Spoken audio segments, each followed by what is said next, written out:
mga tao ka. So ngayong gabi nga, magluluto tayo ng tinolang manok. Wala na kasi ako maisip niluluto eh. So, yun na lang. It's not delay. Okay, let's go. Okay mga kauka, simulan na natin ang pagluluto ng ating tinolang manok. Una, siyempre, hugasan muna natin itong manok. Tanggalan muna natin siya ng dibag. Charing dibag talaga. Then siyempre, niwahiwa ko na nga ito ng siyempre. At sinugasan ko na nga itong manok is para talaga matanggal yung lansa nila. Dahil ito pala akong lugos ng malugos para akong naglalaba. Pinagyan ka na nga rin ko ng pamintang ko. Tsaka magic syrup para naman absorb sa chicken ang recipes. And nagkuha na nga rin pala ako dito ng kawali at niriti ko na nga dito sa ito. At siyempre nag-iap na rin tayo ng sibuyas, luya at bawang. Hiniwa ko na nga rin itong sibuyas ng 4 na hiwa. And siyempre, niniktik ko na nga itong bawang dito sa mas mabilis. Pabilis siya balak. Hiniwa-hiwa ko nga ito nung maliliit.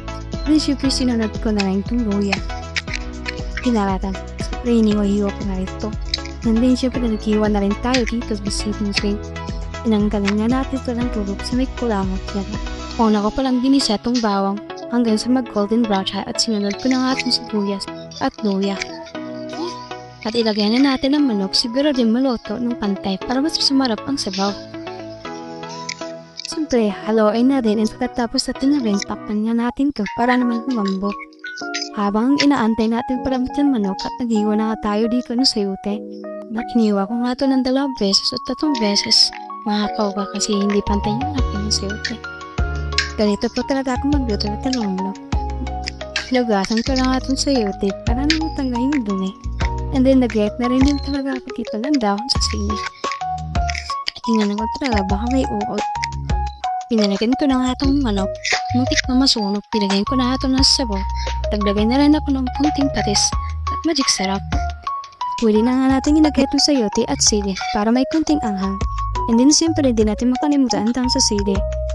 At yun, boom! Luto na nga itong tinula nating manok at pwede natin tikman. Tinikman ko na nga itong niluto kong tinulang manok. Okay na yung lasa. Para sa akin, siyempre ako nagluluto eh. Dito na lang mga kauka. See you next time. Bye-bye!